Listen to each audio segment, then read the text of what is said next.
آج ہم اس نقطے پر گفتگو کریں گے کہ جب کوئی راہ خدا میں چلتا ہے، جب کوئی رب کو دل میں بسانے کی کوشش کرتا ہے تو شیطان کن طریقوں سے اس کو اس راستے سے روکنے کی کوشش کرتا ہے، وسوسے ڈالتا ہے۔ قرآن نے کہا ہے کہ یہ جن بھی ہوتے ہیں وسوسے ڈالنے والے، اور انسان بھی ہوتے ہیں۔ جتنے بھی لوگ یہ صوفی کورس میں حصہ لے رہے ہیں، یقیناً ان کا ارادہ ہوگا کہ وہ تصوف کو اختیار کریں۔ کوئی صوفی ایسا نہیں گزرا کہ جس کو علم ظاہر والوں کی طرف سے شدید ترین مخالفت کا سامنا نہ کرنا پڑا ہو۔ جتنے بھی صوفیاء اکرام ہوئے ہیں، تمام کو ہی علماء ظاہر کی طرف سے شدید ترین مخالفت کا سامنا کرنا پڑا۔ اور پھر سیدنا غوث اعظم رضی اللہ تعالی عنہ، جو کہ دین اسلام میں سب سے بڑے ولی اور ولیوں کے سردار مانے جاتے ہیں، آپ کے دور میں اس وقت کے علماء نے غوث اعظم کے اوپر بھی 500 کفر کے فتوے لگائے تھے۔ کفر کا فتویٰ لگانے کا مطلب کیا ہوتا ہے؟ کہ کافر کہتے ہیں۔ تو اب یہ حال ہے، آج وہی مولوی ان کی تعریفیں کرتے ہیں۔ 500 مولویوں نے غوث اعظم پر کفر کے فتوے لگائے، ان کو کافر کہا۔ پھر ہم بابا بلے شاہ کی شاعری پڑھتے ہیں، بلے شاہ فرماتے ہیں، لوکی تینو کافر آکھن تو آہو آہو آکھ۔ بلے شاہ نے کہا کہ لوکی تینو کافر آکھن تو آہو آہو آکھ، کہ لوگ تجھے جب کافر کہیں نا تو کہا کر ہاں ٹھیک کہہ رہے ہو، ٹھیک ہے ٹھیک ہے۔ منصور حلاج پر نہ صرف فتوے لگے بلکہ ان کو تو قتل کر دیا گیا۔ اور پھر اس کے بعد اب تک جو ہم نے واقعات بیان کیے ہیں کہ غوث پاک پر 500 کفر کے فتوے لگے، بلے شاہ کو لوگ عمومی طور پر کافر بولتے تھے، سلطان اقباہو کو ان پڑھ بولتے تھے، اور ان کو مولویوں کی طرف سے، علماء ظاہر کی طرف سے شدید ترین مخالفت کا سامنا کرنا پڑا۔ سوال یہ پیدا ہوتا ہے کہ ایک انسان یہ سوچے کہ شاید کوئی غلطی ہوگی ان کی، یا علماء صحیح ہوں گے، تو اب آپ قرآن مجید کی طرف آ جائیے۔ جب اللہ تعالیٰ نے قرآن مجید میں اس خاص قوم کا ذکر کیا ہے تو ان کی ایک خصوصیت یہ بھی بیان فرمائی ہے، وَلَا يَخَافُونَ لَوْمَةٌ لَائِمٍ، کہ وہ جو اللہ تعالیٰ قوم لے کے آئے گا، جب یہ دین سارے ختم ہو جائیں گے تو وہ ایک قوم لے کے آئے گا، تو اس قوم کی کچھ خصوصیات اللہ نے بیان فرمائی ہیں۔ جو سب سے بڑی خصوصیت بیان کی ہے وہ یہ ہے کہ وہ اللہ سے محبت کرتے ہوں گے، اللہ ان سے محبت کرتا ہوگا۔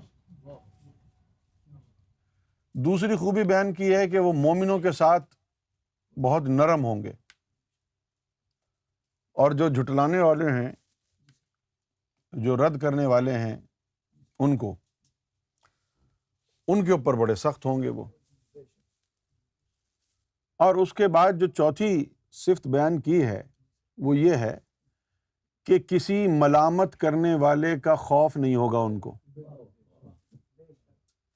معلوم یہ ہے کہ اللہ ایک قوم بھیجے گا، اللہ کہہ رہا ہے کہ وہ مجھ سے محبت کریں گے، میں ان سے محبت کروں گا، وہ مومنین کے ساتھ نرم ہوں گے، اور اللہ ہی یہ بھی کہہ رہا ہے کہ انہیں خوف بھی نہیں ہوگا ملامت کرنے والوں کا۔ تو معلوم یہ ہوا کہ اللہ تعالیٰ جن کو اس مقصد کے ساتھ تخلیق فرمائے کہ یہ مجھ سے محبت کریں گے، جب وہ قوم بھی زمین پر آئے گی تو لوگ ان کو بھی چھوڑیں گے نہیں، ان کے اوپر بھی ملامت کریں گے، ان کی بھی مخالفت کریں گے۔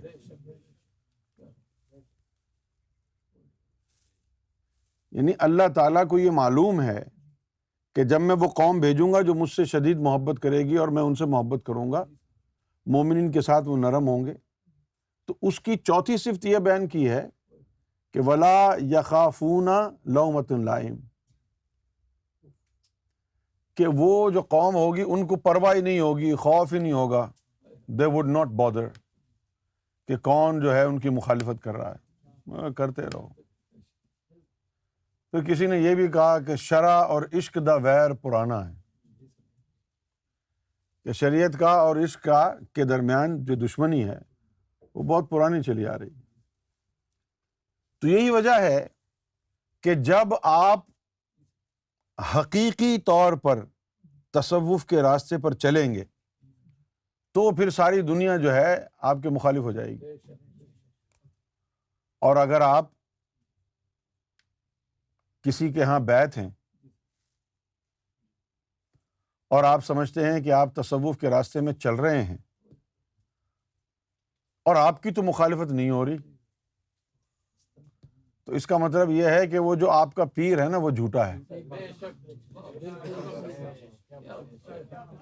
اگر وہ پیر سچا ہوتا نا تو مخالفت ضرور ہوتی۔ مولا علی نے یہ فرمایا کہ وہ حق نہیں ہے جس کی مخالفت نہ ہو، وہ تو آپ دیکھ لیں مولا علی کی مخالفت بھی ہوئی، ہماری مخالفت تو عام مسلمان کر رہا ہے، فرقہ وارانہ سوچ والا مسلم کر رہا ہے، اور مولا علی کی مخالفت کس نے کی؟ جو حضور کی صحبت میں بیٹھتے تھے۔ تو مخالفت کا ہونا رب کے راستے میں یہ ایک نشانی کے طور پر ہے، اگر مخالفت ہو رہی ہے تو یقیناً حق پر ہو۔ اور پھر آپ علامہ اقبال کو دیکھیں، علامہ اقبال نے بھی اپنی شاعری میں فرمایا ہے کہ تندیے باد مخالف سے نہ گھبرا اے عقاب، تندیے باد مخالف سے نہ گھبرا اے مقاب۔ تندی کہتے ہیں اونچائی کو، ٹائیڈ، ہائی ٹائیڈ۔ باد مخالف، باد فارسی میں کہتے ہیں ہوا کو۔ تندیے سامنے سے جو بہت تیز ہوا چل رہی ہے اونچی اونچی، عقاب اس سے گھبرا نہیں، تو ہوا پہ پرواز کرتا ہے نا، جتنی اونچی چلے گی ہوا تیری پرواز اتنی اونچی ہوگی۔ تندیے باد مخالف سے نہ گھبرا اے عقاب، یہ تو چلتی ہے تجھے اونچا اڑانے کے لیے۔ سیدنا گوہر شاہی نے جب یہ مشن شروع کیا ہے اور لوگوں کے دلوں میں اس میں ذات اللہ بسایا ہے، اس دن سے لے کر آج تک فتووں کی بھرمار ہے، مختلف مغلات، مختلف گالیاں، دشنام ترازی، بہتان ترازی، منبر رسول پر بیٹھنے والے علماء کی طرف سے گزشتہ 40 سالوں سے جاری ہے۔ آپ یہاں فیض لیں گے، تعلیم حاصل کریں گے، اور باہر جا کے جب کسی سے ڈسکس کریں گے تو کوئی ایسا ہوگا جو آپ کے گفتگو کی، اس تعلیم کی تعریف کرے گا اور کہے گا کہ مجھے بھی یہ تعلیم چاہیے۔ لیکن بہت سارے ایسے ہوں گے کہ جن کو جب آپ یہ علم، یہ تعلیم بتائیں گے تو تعلیم بتانے سے پہلے بڑی اچھی دوستی ہوگی، اور تعلیم بتانے کے بعد وہ آپ سے کنارہ کش ہو جائے گا، تعلق توڑ لے گا۔ بہت سی باتیں ہم زندگی میں کرتے ہیں جن سے ہمارے یار دوست متفق نہیں ہوتے لیکن تعلق کہاں توڑتے ہیں. لیکن یہ بات اگر وہ متفق نہیں ہوگا تو آپ سے تعلق توڑ رہے گا. اب آپ کو یہ چاہیے، ہم تو اس پیغام کو دے رہے ہیں، اپنی کوشش کر رہے ہیں آپ کو آسانی سے سمجھ میں آ جائے، جھوٹ کے پاؤں نہیں ہوتے. اس لیے ہم اس تعلیم کو قرآن اور حدیث کی روشنی میں آپ کے سامنے پیش کرتے ہیں، تاکہ آپ کو یہ آسرا ہو کہ جو بات ہم سن کے آئے ہیں وہ کسی کی اپنی بنائی ہوئی کہانی نہیں ہے، بلکہ ہم کو قرآن اور حدیث کی روشنی میں یہ بات بتائی گئی ہے. تو اگر آپ سمجھتے ہیں کہ یہ تعلیم قرآن اور حدیث کی روشنی میں آپ کو بتائی جا رہی ہے تو پھر مخالفت کرنے والوں کو آپ یہ بتائیں کہ یہ قرآن کی باتیں ہیں، کسی انسان کی باتیں نہیں ہیں. پھر بھی اگر وہ نہیں مانتا ہے تو لکم دینکم ولی دین، تم اپنے دین پر رہو اور میں اپنے دین پر ہوں. لیکن ایسا ہوگا ضرور جب آپ باہر کسی سے بات کریں گے، کیونکہ ان گزشتہ 40 سالوں میں مولویوں نے، فرقہ پرست مولویوں نے جھوٹی جھوٹی کہانیاں بنائی ہیں اور بڑی ڈھڈائی سے بہتان لگاتے ہیں. لیکن آپ کا اپنا تجربہ کیا ہے؟ کیا اس کو آپ بھول جائیں گے؟ جو نور، جو اللہ کا ذکر آپ نے اپنے قلب کی گہرائیوں میں، اپنے قلب کی دھڑکنوں میں اللہ کا ذکر جو محسوس کیا ہے اور کر رہے ہیں، کیا اس کو جھٹلایا جا سکتا ہے؟ کیا یہ ممکن ہے؟ جو اس تعلیم کو کفر اور ہمیں کافر کہتے ہیں، کیا ان کے پاس یہ طاقت ہے کہ وہ کسی کے دل کو اللہ اللہ میں لگا دیں؟ تو جب کوئی مولوی یا کوئی عالم آپ کے پاس فتویٰ لے کے آتا ہے یا مخالفت کرتا ہے تو سب سے پہلے آپ اس کو یہ آیت بتائیں کہ دیکھیے جناب، آپ کی جو بات ہے، آپ کا جو مشورہ ہے سر آنکھوں پر، لیکن ہمیں سکھایا یہ گیا ہے کہ اگر تمہارے گھر پر کوئی پولیس والا آئے، کوئی انکم ٹیکس والا آئے یا کوئی بھی آفیشل آئے تو تم اس سے اس کا آئی ڈی کارڈ پوچھو کدھر ہے. پولیس والا آتا ہے یا کوئی اور آتا ہے، آئی ڈی کارڈ پوچھے. صرف آپ اس کی وردی دیکھ کے نہ سمجھیں کہ وہ واقعی پولیس والا ہے،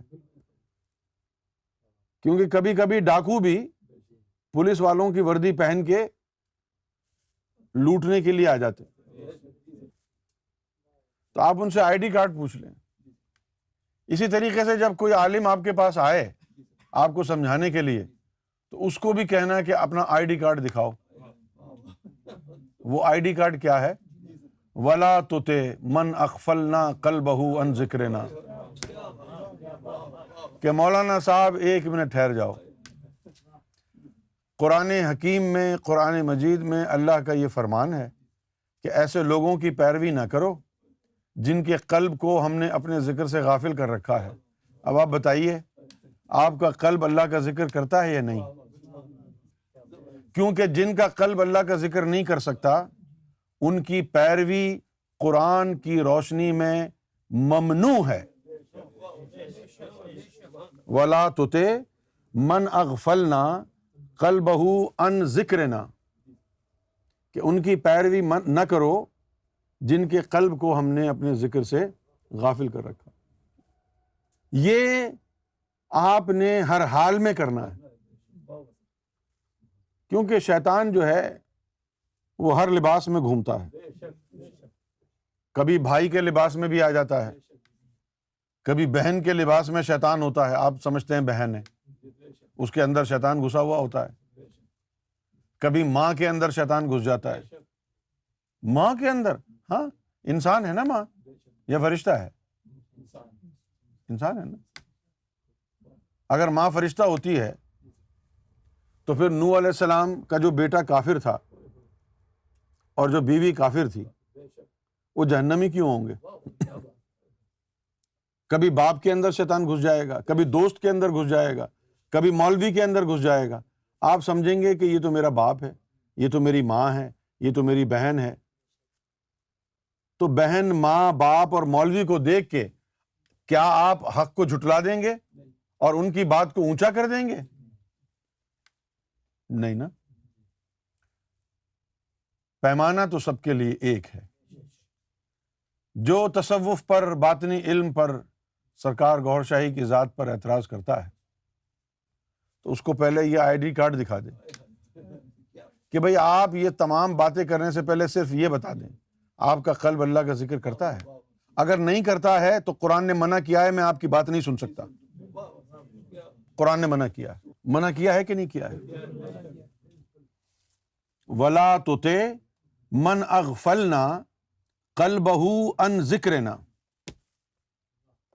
ایسے لوگوں کی پیروی نہ کرو جن کے قلب کو ہم نے اپنے ذکر سے غافل کر رکھا. کیونکہ ہم دیکھتے ہیں کہ یہاں سے لوگ باطنی تعلیم سیکھتے ہیں، تصوف کی تعلیم سیکھتے ہیں اور دل کو بھاتی ہے، دل کی دھڑکنیں اللہ اللہ کرنے لگ جاتی ہیں. پھر وہ جوش اور خروش میں اس بات کو آگے بڑھانا چاہتے ہیں، اپنے یاروں کو، دوستوں کو، محلے دار لوگوں کو بتاتے ہیں. کوئی آمادہ ہو جاتا ہے اس تعلیم کی طرف، اور اکثریت جو ہے وہ کہتی ہے یہ کہاں لگ گئے ہو تم. اکثریت کہتی ہے یہ تو کفر ہے، ان کے خلاف تو فتوے ہیں.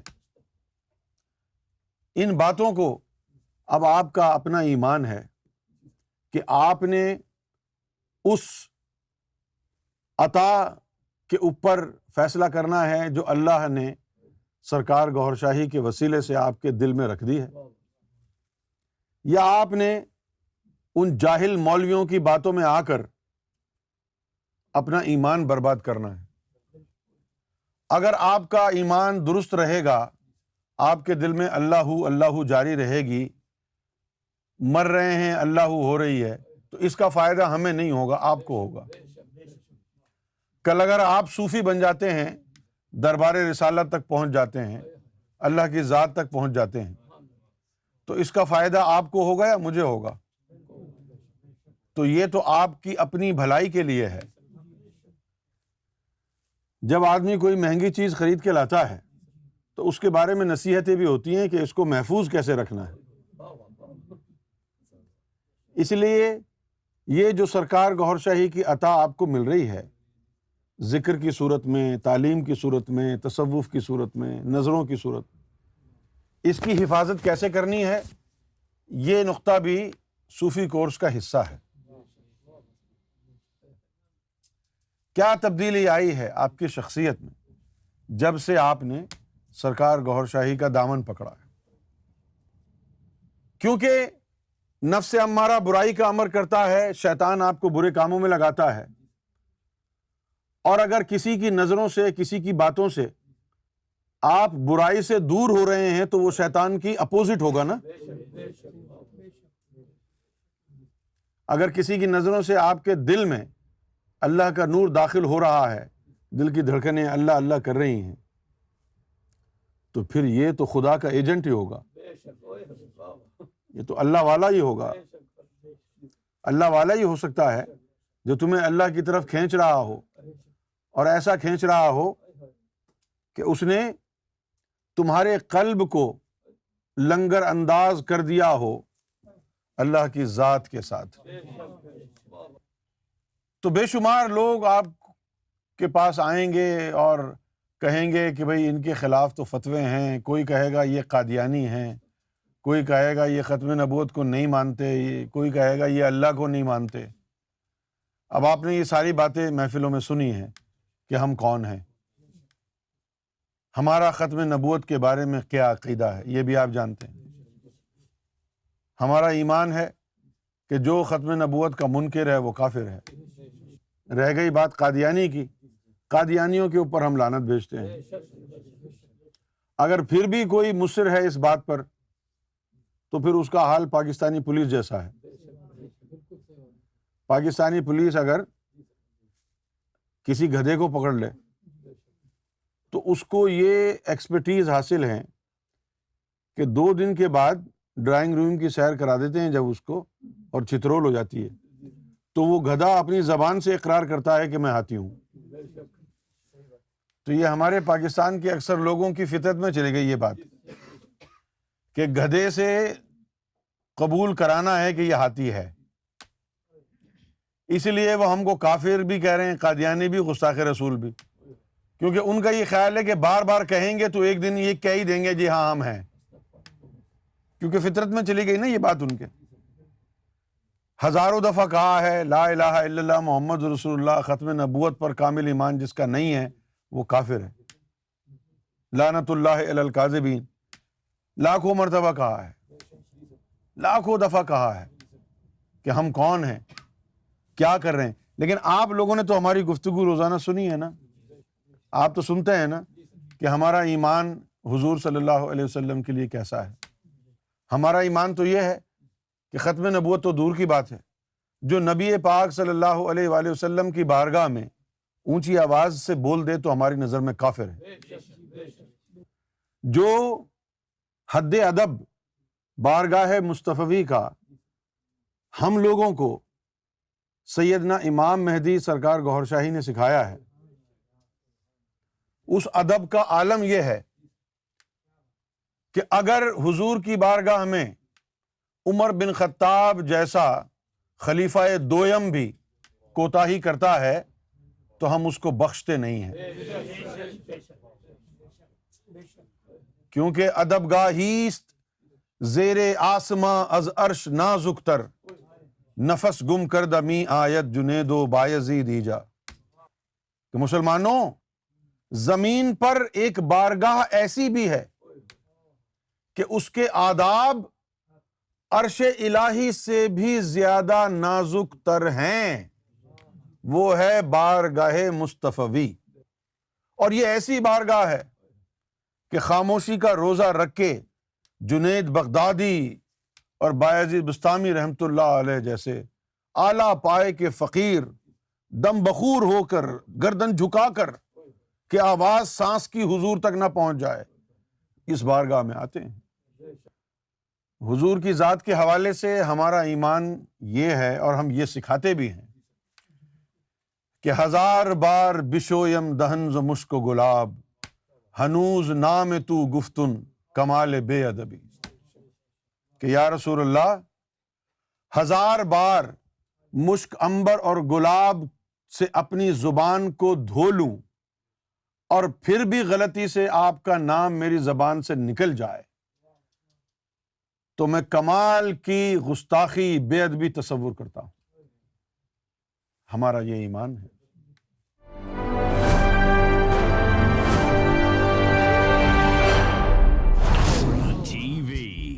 Bringing light, love, and peace in your life.